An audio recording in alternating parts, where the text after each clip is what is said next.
সকাল সকাল এক মুঠো খুশি নিয়ে তোমাদের সামনে চলে এসেছি আজকের ভিডিও নিয়ে। তো আজকে হচ্ছে সরস্বতী পুজো। আর আজকের পুজোটা আমি আমার বাড়িতে আয়োজন করেছি। প্রত্যেক বছর সরস্বতী পুজো আমার বাড়িতে হয় না, কারণ 2-3 জন মিলে আমরা পাশে একসাথে বাইরে পুজো করি। কোনো কারণবশত এবছর সেটা হচ্ছে না। তো এই বছরটা আমি আমার বাড়িতেই পুজো করেছি, কারণ একজন এখানে থাকছে না, আর একজন বাড়ি হচ্ছে বলে ওর একটু কাজে ব্যস্ত আছে। তো সেই কারণে পুজোটা আজকে এবার মানে আমার বাড়িতেই হচ্ছে। তো আমি সকালে ঘুম থেকে উঠে সব যা ঘরের কাজ থাকে সেগুলো করে নিয়েছি। আর ওখানে আমি আমার পুজোর খাবারটাও করে নিয়েছি। তারপরে দেখো আমি শ্যাম্পুটা করে নিয়েছি, তারপরে হলুদটা বাটবো, নাহলে হাতে ফাতে হলুদ হয়ে গেছে, চুল টুল হলুদ হয়ে যাবে। তো শ্যাম্পুটা করে নিয়েছি। আর প্রত্যেক বছরের মতন কোনো পুজো আসলেই কপালে একটা ব্রণ চলে আসে। কি করব, আর কিছু করার নেই, এটা নিয়েই চলতে হবে। আর এই দেখো এখানে হলুদ বেটে নিয়েছি, আর অনেকটাই বেটেছি পুরো পরিবারের জন্য। তারপরে জানি না কে মাখবে, কিন্তু আমি অনেকটাই বেটেছি, আমার ভীষণ ভালো লাগে। তো তারপরে স্নান টান করেছি, করা হয়ে গেছে। তো এবার যাই মেন কাজে। তো সিঁড়ি থেকে নামতে নামতে দেখছি যে দেখো এদেরকে যতই মারো যতই বকো, কিন্তু এদের এত বড় একটা থাকার জায়গা থাকতেও এরা এই গ্রিলের ফাঁক থেকে ঢুকে ওই আমার যেখানে পুজোর বসার জায়গা করেছি ওইখানে এসে ওরা বসে থাকে। আর আমাদের বাড়ির মেম্বারটাকে দেখো, কোনো দিনও কিচ্ছু তাড়ায়ও না, কিচ্ছুও করে না ওদেরকে।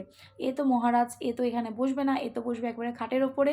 তো সেই কারণে এর জায়গাতে অন্য কেউ দখল করে নিয়েছে। তো যাই হোক, আর আমি চলে এসেছি নিচে শ্বশুরের ঘরে। এখানেই যেহেতু আমার ঠাকুর ঘর, এখানেই পুজো হবে।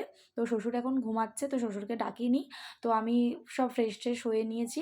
তো তারপরে দেখো এখানে চলে এসেছি ঠাকুরের জায়গাটা গোছাতে। তো ভাবলাম আগে একটু গুছিয়ে নিই। তো যেহেতু সরস্বতী পুজো, ভাবছিলাম যে পারবো কিনা। তো তারপরে ভাবলাম যে না, লক্ষ্মী পুজোতে যখন অত ভোগ রান্না করে করতে পারি, সরস্বতী পুজোটা কেন পারবো না। তো এবছর করলাম। আর বর এখনও উপরে ঘুমাচ্ছে, ওকে ওর আগের দিন রাত্রেবেলা কাজ ছিল, অনেক রাত্রে ফিরেছি, তো সেই কারণে আর এখনও ডাকিনি। তো আমি নিজেই করে ফেলেছি। আর ফার্স্টেই জায়গাটা গুছিয়ে ঠাকুরকে সুন্দর করে বসিয়ে দিয়েছি। আর ঠাকুরটা আমার শ্বশুর পছন্দ করে কিনেছে, খুব সুন্দর হয়েছে ঠাকুরটা। আর ছোট ঠাকুর কেনার একটাই কারণ, যে আমাদের দেয়ালে খোপ করা আছে ঠাকুরের জন্য। তোমরা ভিডিওতে কোনো একটা জায়গায় খেয়াল করবে, নিশ্চয়ই দেখতে পারবে, আমি হয়তো মেনশন করিনি। তো সেই কারণে ওই খোপটা সাইজে ঠাকুর আনতে হয়। তো যাই হোক, এখন এখানে দেখো আমি পুজোর সব কাজ করছি। আর আমার ছেলেকে বলেছি একটু ভিডিওটা করে দে, তো ও দায়িত্ব নিয়ে সব ছোট ছোট করে ভিডিওগুলো করেছে। ভাবছিলাম যে করতে পারবে কিনা, ঠিকঠাক তুলবে কিনা, কিন্তু দেখো কত সুন্দর ভিডিও করেছে। তো ওকে এখনও স্নান করাইনি, আমি সব রেডি করি ওকে, তারপরে গিয়ে স্নান করাবো। তো এখানে দেখো আমি নৈবেদ্য সাজাচ্ছি। তো এগুলো আস্তে আস্তে সব কিছুই করে নিয়েছি, মোটামুটি কুচকাচ হয়ে গেছে। তো দেখো যদি আরও অনেক নিয়ম থাকে হয়তো, কিন্তু যতটুকু আমি অন্যের কাছ থেকে জেনেছি আর পুজোতে দেখেছি, তো ততটুকুই আমি চেষ্টা করেছি করার। তো তোমরা কিন্তু অবশ্যই জানিও যে তোমাদের কেমন লাগলো। তো সব কিছু গোছানো আমার দেখো হয়ে গেছে। তো এখনও ঠাকুরমশাই যেহেতু আসেনি, আর সবথেকে মজার কথা এটাই যে ঠাকুরমশাইকেই কোনো বলিনি, আমি বলেছি সব রেডি করে বরকে বলেছি তুমি খুঁজে নিয়ে আসবে। আর এই দেখো না, ওপরে এসেছি একে স্নান করাতে, ও তো এখন হলুদ মেখে স্নান করবে না। কি জানি এখনকার বাচ্চারা হলুদ মাখতে চায় না, আর আমাদের তো খুব ভালো লাগতো হলুদ মাখতে। আমি নিজেই এই বছর হলুদ মেখে খুব স্নান করেছি।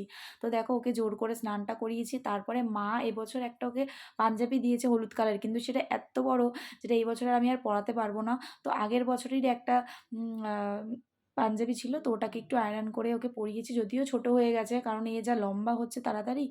তো আমি এটাকেই আয়রন করে পরিয়েছি। তো দেখো না, ও সানগ্লাস পরে রেডি হয়ে গেছে। আর এখানে যেন কি একটা বলছিল, আমি আর সাউন্ডটা দিলাম না। তো ও সেজেগুজে রেডি হয়ে গেছে, ঘড়ি টড়ি পরে ও অঞ্জলি দেবে। তো বইও রেডি করে নিয়েছে দেখো তোমরা টেবিলের ওপরে, তো বই টই নিয়েও যাবে নিচে। আর কিছু একটা বলা বলি করছিল আমার সাথে, যাই হোক। তো দেখো না দাঁতগুলোর অবস্থা, উম, বললেই রেগে যায়, দাঁতের কথা বললেই রেগে যায়। তো যাই হোক দেখো বই নিয়ে চলে যাচ্ছে। বলেছি যে যেই যেই বইগুলো তুমি পারো না, তোমার কঠিন লাগে, তুমি সেই সেই বই নাও। বলে কি আমি তো সবই পারি। আমি বললাম, তাহলে তুমি সব বই নাও। তো এরকম করে দেখো নিচে গেল, বই টই নিয়ে নিচে। তো ঠাকুরমশাই, তো বললাম যে ঠাকুরমশাই আনতে গেছে। তো ও 1 ঘন্টা পর ঠাকুরমশাই নিয়ে এসছে। তো যাই হোক কোনো ব্যাপার নেই, আমার 10:30-11টার মধ্যে সব গোছানো হয়ে গেছিলো। তো দেখো প্রণাম টনাম করে নিয়েছে, এগুলো আর আমাকে বলতে হয়নি, দেখি নিজে নিজেই সব করেছে। তো কিছুক্ষণ ওয়েট করার পর ঠাকুরমশাই চলে এসেছে। তো ঠাকুরমশাই আসতেই আমরা পুজোয় বসে গেছি। আর পুজোটা শুরু হয়েছে, পুরো পুজোটাই তোমাদের সাথে শেয়ার করলাম। তো তোমরা দেখতে থাকো।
ঠাকুরমশাই চলে যাওয়ার পর কিছুক্ষণ দরজাটা বন্ধ করে রেখে তারপরে সবাইকে প্রসাদ দিয়ে দিয়েছি।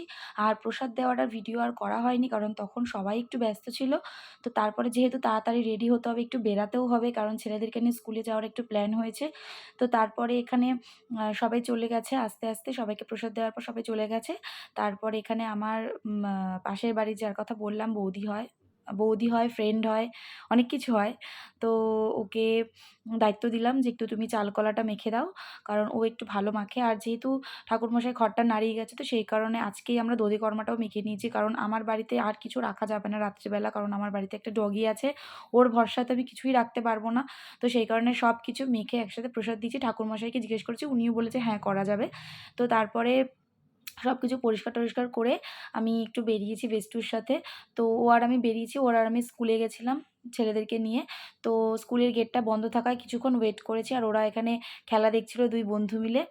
ভালোই হয়েছে, আমাদের বান্ধবীদের মধ্যে যেরকম বন্ডিং আছে ওদেরও বন্ধুদের মধ্যে সেরকম বন্ডিং আছে। শুধু ২ জন না, আমাদের গ্রুপে আরও ২ জন আছে। তো ৪ জনেরই ভালো বন্ডিং আছে। তো তারপরে আমরা চলে এসেছি আমার বাড়িতে। তো বেস্টুকে নিয়ে এসেছি জোর করে, ও তো আসবে না কিছুতেই। আমি বললাম, "না চল তোকে খিচুড়ি খাওয়াবো।" তো ও এসছে। আর জেঠির ঘরে আমাদের নেমন্তন্ন ছিল দুপুরবেলা, সবারই ছিল। তো এখানে খিচুড়ি, বেগুন ভাজা, আলুর দম, চাটনি, পায়েস অনেক কিছু জেঠি করেছে। তো আমরা ৩ জন মিলে গল্প করতে, করতে খেয়েছি। আর তারপরে বিকেলবেলাটা বেস্টু আমাদের বাড়িতেই ছিল ৮টা অবধি। তো সন্ধ্যাবেলাটা আমরা ৩ জন মিলে খুব গল্প করেছি আমাদের বাড়িতে। তারপরে ও চলে গেছে আস্তে, আস্তে। তো আজকের দিনটা আমাদের এইভাবেই কাটলো। তো তোমাদের ভিডিওটা কেমন লাগলো অবশ্যই কমেন্ট করে জানিও। আর ভালো লাগলে একটা লাইক করে দিও। আর ভিডিওটা অনেকটাই বড় হয়ে গেছে। তো একটু কষ্ট করে দেখে নিও। নেক্সট ভিডিওর জন্য আমার চ্যানেলটিতে নজর রেখো। টাটা।